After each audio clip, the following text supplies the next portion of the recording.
¿Qué tal? Qué gusto arrancar con una nueva inmersión profunda.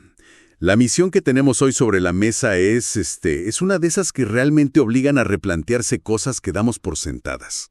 Sí, totalmente. Es de esos temas que sacuden un poco. Exacto. Vamos a deconstruir por completo la forma en que pensamos sobre el aprendizaje de idiomas. Y para lograr esto vamos a utilizar como lupa una transmisión en vivo, muy reciente, se realizó apenas hace un par de días, el 21 de febrero de 2026. Ajá, justo en el marco del Día Mundial de la Lengua Materna. Así es. Y bueno, la fuente es fascinante. Es un material sumamente rico. Fíjate que la información proviene de El Samuel Santiago, M., a quien también se le conoce como Yolka Poli. Yolka Poli, claro. Sí. Él es investigador independiente, traductor y maestro enfocado en el náhuatl central. Lo que hace en esta transmisión no es, no es una simple celebración de la fecha. Para nada. Es un análisis profundamente crítico sobre cómo la sociedad actual percibe y enseña las lenguas indígenas. Es una mirada sin concesiones. Y lanza un gancho desde los primeros minutos que descoloca. Plantea un escenario, bastante contraintuitivo. Muy provocador. Demasiado. Pregunta qué pasa si romantizar las lenguas indígenas en realidad las está destruyendo por dentro. Sí. O sea, sugiere que nuestras mejores intenciones, todo este movimiento de querer preservar y abrazar los idiomas originarios, podría estar causando un daño estructural irreversible si no se hace con el enfoque correcto. Esa es la tesis que atraviesa toda su exposición. Y para ilustrar este peligro, utiliza una metáfora visual que resulta fascinante y, francamente, un poco dolorosa. Sí, la de la planta. Exactamente. Advierte sobre el riesgo de ver una planta que se está marchitando y, en el afán de salvarla rápidamente, decidir pintarle las hojas de verde. Pintar de verde una planta moribunda. ¡Qué locura! Por fuera, a los ojos de un espectador casual, la planta parece vibrante y viva. Pero si nadie hace el trabajo complejo, sucio y tardado de nutrir la tierra y regar sus raíces, pues esa planta está condenada. Está sentenciada. Así es. Es una imagen fortísima. Y para entender cómo llegamos al punto de estar pintando hojas en lugar de regar raíces, el análisis desmonta primero una asunción gigantesca, un verdadero momento ajá. El tema de la lengua materna. Ese mero. Existe esta costumbre, casi automática en la sociedad y en los medios, de usar el término lengua materna como un eufemismo diplomático para decir lengua indígena. Claro, se da por hecho que cualquier persona perteneciente a una comunidad originaria tiene esa lengua como su idioma materno por defecto. Se asume como un derecho de sangre casi. Pero la realidad que expone la fuente es bastante más cruda. Yolka Poli señala que para miles de jóvenes, hijos e hijas de madres nahuablantes, el náhuatl resulta ser un idioma completamente extraño. Y la razón es histórica y cotidiana a la vez. Sus padres no les hablaron en esa lengua durante su crianza. El eslabón se rompió en la intimidad del hogar. ¿Se rompió? Eso es lo que me pareció tan impactante. Menciona que incluso para los actos más íntimos, como dar una instrucción cotidiana o expresar cariño a los hijos, estos padres nahuablantes decidieron usar el español. Es muy fuerte pensar en eso. Entonces, si aplicamos la definición técnica y estricta de lo que significa lengua materna, literalmente el idioma en el que una madre arrulla y cría a su bebé, pues los números oficiales sufren un golpe brutal. Totalmente.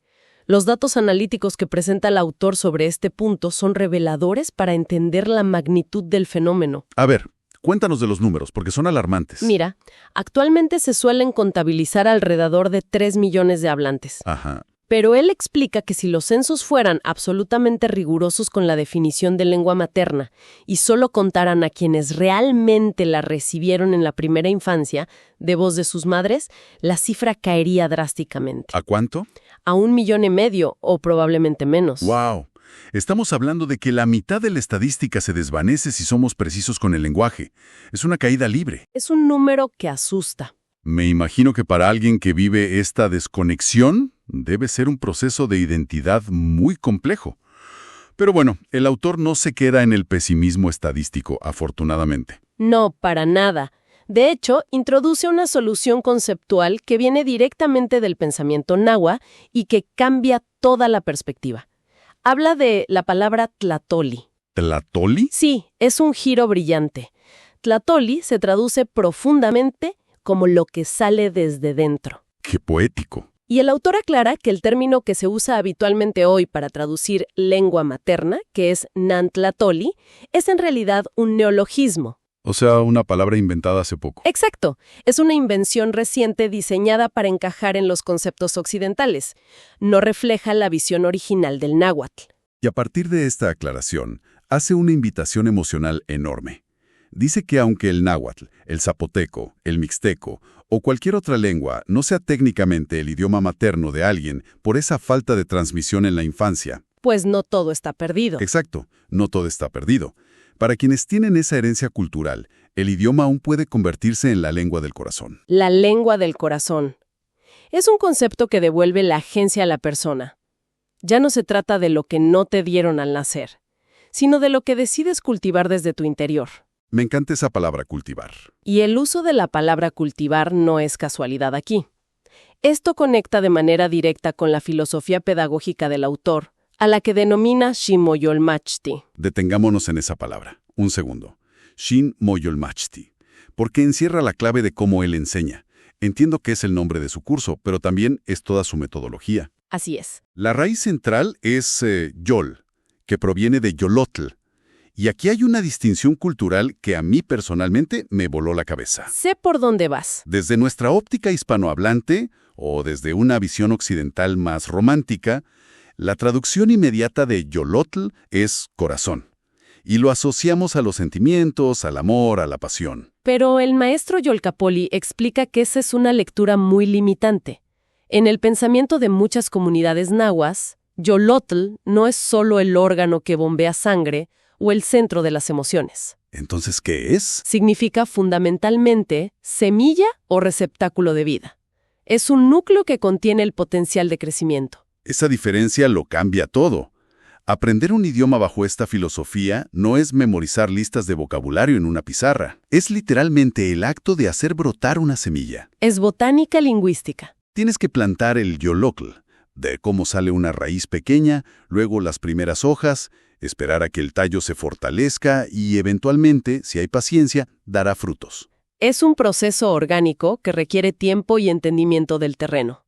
Y ese terreno nos lleva al problema estructural más agudo que identifica la fuente. El choque entre dos mundos lingüísticos. Exacto. Porque si intentas plantar una semilla de náhuatl en la tierra gramatical del español, la planta simplemente no va a crecer. El autor es enfático en esto. El español y el náhuatl son idiomas con arquitecturas radicalmente distintas. A ver, exploremos esa arquitectura, porque aquí es donde la inmersión se vuelve fascinante para cualquiera interesado en cómo funciona la mente humana.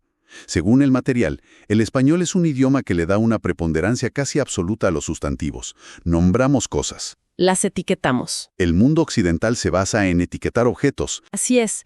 El español cristaliza el mundo en objetos. En cambio, el náhuatl se organiza a partir del verbo. Su núcleo es la acción, el flujo, el movimiento constante. El mundo no es un conjunto de cosas estáticas, sino un tejido de eventos. Exactamente. Además de esta diferencia filosófica profunda, hay diferencias mecánicas abismales. La sintaxis no es la misma. Claro.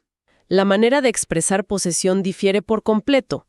El náhuatl no utiliza preposiciones como nuestro de, para indicar que algo le pertenece a alguien de la forma en que lo hace el español. Y hay un término técnico que el autor menciona y que es crucial entender.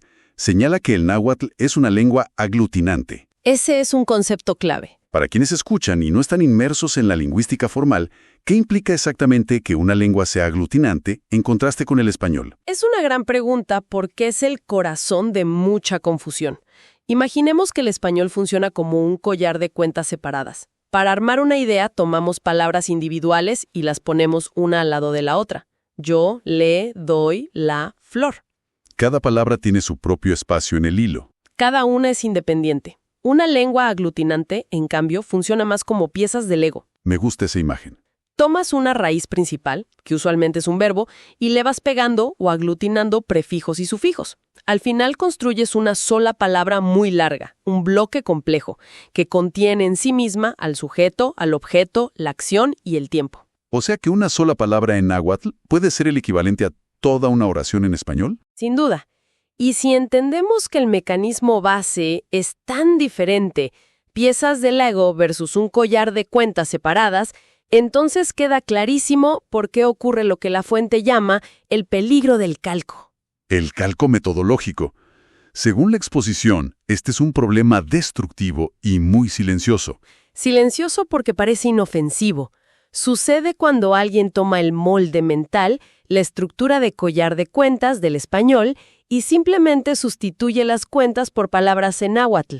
Piensan en español, pero pronuncian en náhuatl. Exacto. Y el autor critica fuertemente esta práctica, señalando que muchas veces se hace para intentar facilitarle la vida al aprendiz que no es nativo. Para que no se frustre. Claro, se busca que el alumno extranjero sienta que avanza rápido. Y el resultado de esa prisa son frases que el autor califica como mutantes. Pone un ejemplo muy claro de lo que no se debe hacer. Usar la expresión cualitonal para decir buenos días. El clásico cualitonal. Uno podría pensar, bueno, cuali es bueno, tonal tiene que ver con el día o el sol, tiene lógica. ¿Por qué es un error tan grave desde la perspectiva del rigor lingüístico? Porque es el calco perfecto. La estructura adjetivo más sustantivo para un saludo, buen más día, es europea. El náhuatl original no saluda nombrando el día y calificándolo de bueno. Entonces, ¿cómo lo hacen? Los saludos tradicionales en estas lenguas originarias suelen estar enfocados en preguntar por el estado de la persona, por la acción, por el fluir, recordando esa preponderancia del verbo que mencionamos. Tiene todo el sentido. Al decir cualitonal, se está forzando a la lengua indígena a comportarse como el español. Se le está vistiendo con ropa que no le queda. Y aquí es donde la metáfora del inicio cobra todo su peso. Enseñar náhuatl usando la estructura gramatical del español, creando estas frases mutantes para que suenen folclóricas pero que en el fondo funcionan como el español, es exactamente pintar las hojas de verde. Es un simulacro. A simple vista, en una obra de teatro escolar o en un saludo rápido, parece náhuatl, pero por dentro su núcleo del ego, su enfoque en la acción, está completamente muerto. Es una desnaturalización total de la lengua. El autor insiste en que la planta necesita agua en sus raíces. Eso significa que el estudiante debe hacer el esfuerzo monumental de comprender la morfología real del idioma. Debe aprender a pensar en acciones, no en objetos. La pedagógica tan estricta no es fácil, y según comenta el propio autor en la transmisión, le ha valido bastantes críticas. Sí, lo menciona abiertamente. Hay quienes lo acusan directamente de ser un purista. Y sabemos que la etiqueta de purista en el aprendizaje de idiomas a menudo conlleva una connotación negativa. Sugiere a alguien elitista, cerrado o alguien que actúa como policía del lenguaje. Pero fíjate que el maestro Joel Capoli no rehúye esa crítica. La aborda de frente haciendo una distinción filosófica vital. Él separa tajantemente el purismo del rigor lingüístico. ¿Cómo los diferencia? Según su visión, el purismo es un intento nostálgico de congelar un idioma en el tiempo. Es idealizar un pasado remoto previo al contacto con otras culturas, rechazando cualquier evolución. Y él mismo reconoce que esa actitud de negación al cambio es un problema real y frecuente en el entorno de las comunidades indígenas. Entonces, si lo suyo no es purismo, ¿qué es el rigor lingüístico que él defiende? El rigor lingüístico, argumenta, es simplemente otorgarle a una lengua indígena exactamente el mismo respeto intelectual que el mundo entero le exige al alemán, al francés o al mandarín. Es una comparación excelente. Nadie acusa a un profesor de francés de ser purista por exigir que se conjuguen bien los verbos o se respete la sintaxis parisina. Sin embargo, con las lenguas indígenas existe esta condescendencia de aceptar cualquier aproximación sonora como válida, bajo la excusa de que lo importante es que no se pierda. Esa condescendencia es clave en el argumento. Y la fuente nos da ejemplos muy concretos de cómo se aplica este rigor en el día a día del aula.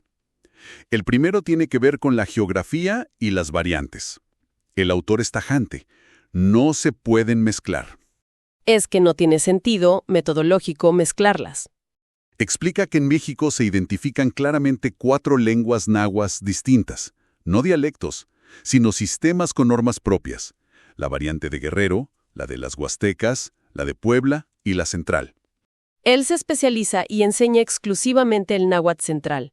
Y parte de su rigor es exigirle a los estudiantes que mantengan esa consistencia. Nada de hacer un collage lingüístico. Exacto.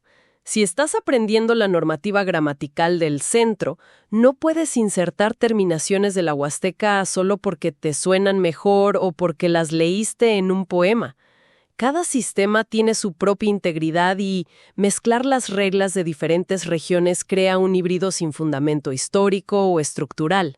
El segundo ejemplo de este rigor es quizás el más polémico, porque requiere de muchísima firmeza por parte de un educador. Hablamos de la decisión consciente de no enseñar errores, incluso cuando esos errores son cometidos cotidianamente por hablantes nativos de las comunidades. Este punto levantó muchas cejas en la charla. Cuenta cómo tiene que corregir a sus propios alumnos por replicar expresiones que escuchan en la calle o a sus propios abuelos. Y para ilustrar esto, la transmisión detalla un par de confusiones fonéticas y lógicas fascinantes. El primero es el uso de la palabra campa frente a pampa. Campa y pampa. Sí. Los hablantes nativos, por la similitud del sonido, a menudo usan campa cuando quieren dar una razón o justificación. El problema es que campa significa por el lugar o por la zona geográfica. La palabra correcta para expresar por causa de o debido es pampa. Usar la palabra de ubicación espacial para tratar de explicar causalidad rompe completamente la lógica interna de la oración. Lo fractura por completo. Y hay otro ejemplo igual de revelador que menciona sobre la formación de condiciones. A veces se escucha el uso de la palabra tlalia cuando alguien quiere expresar un sí condicional, como en si llueve, no voy. Tlalia. Suena similar a nuestro condicional, pero asumo que es otra cosa. Totalmente otra cosa. El autor explica que tlalia es un verbo en toda regla, que significa poner o colocar. Vaya.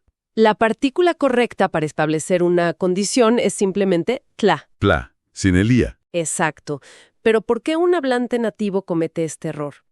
El maestro Yolcapuli ofrece un contexto muy empático para esto. Los hablantes originarios, en su inmensa mayoría, no tuvieron el privilegio de asistir a una escuela formal para estudiar la gramática de su propia lengua. Claro, no hubo academias para ellos. Aprendieron de oído, en un entorno donde el español ya estaba ejerciendo presión. Es una cuestión de falta de acceso a la educación formal en su idioma. El nativo replica el sonido por intuición, pero el autor es implacable con el aprendiz contemporáneo. No le pasa a una. Dice que un estudiante que sí está pagando por un curso, que tiene libros, internet y el tiempo para analizar la lengua, no tiene ninguna excusa para adoptar esos errores. Tiene el deber intelectual de aprender la estructura correcta. Esto redefine por completo el rol de quien enseña idiomas originarios. Queda claro que, bajo esta óptica, un docente no puede ser una simple máquina traductora a la que le preguntas cómo digo mesa en náhuatl. El maestro tiene que ser un mediador profundo entre la mera intuición del sonido y la conciencia analítica del idioma. Y La Fuente sintetiza esta misión en un lema que funciona como un verdadero manifiesto pedagógico. Es un lema impactante, lo tengo aquí apuntado. Simplificar sin traicionar, facilitar sin colonizar, enseñar sin empobrecer. ¡Qué belleza de frase!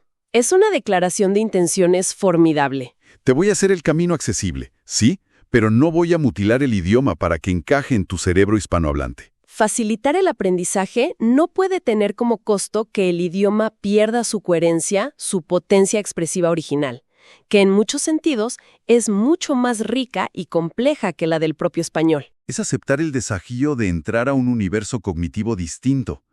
Y fíjate, hay un momento brillante en la sesión de preguntas y respuestas de la transmisión que ilustra perfectamente cómo los idiomas moldean la visión del mundo. Ah, la anécdota de los frijoles. Esa misma.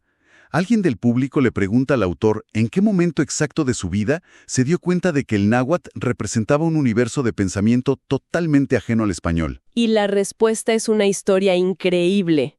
Él relata que el momento de revelación llegó no al leer un texto antiguo o estar en una ceremonia, sino al escuchar una frase coloquial en español. Escuchó a alguien decir la expresión, vamos a parar frijoles. Y de repente, todo hizo clic en su cabeza. Es un ejemplo majestuoso de transferencia lingüística. En el español estándar, uno diría, vamos a poner los frijoles o vamos a cocinar. Claro. El uso del verbo parar revela cómo la categorización del mundo náhuatl se está filtrando en el español. ¿En qué sentido?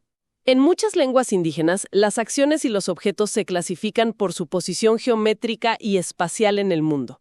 La olla no simplemente se pone, su estado físico es estar parada vertical sobre el fuego. Es alucinante.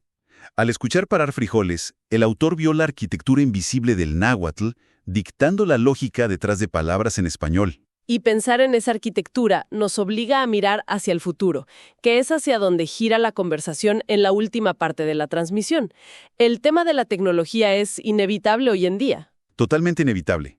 Alguien le cuestiona sobre el impacto de las herramientas digitales y la inteligencia artificial en la preservación del náhuatl.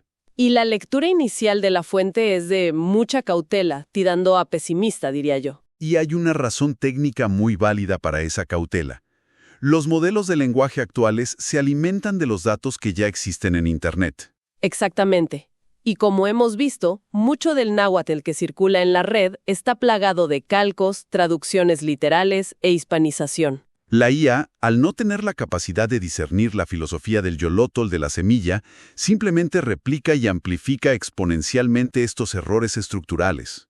Está automatizando la creación de la planta con hojas pintadas de verde a una escala industrial. Es un riesgo de desnaturalización masiva impulsada por algoritmos.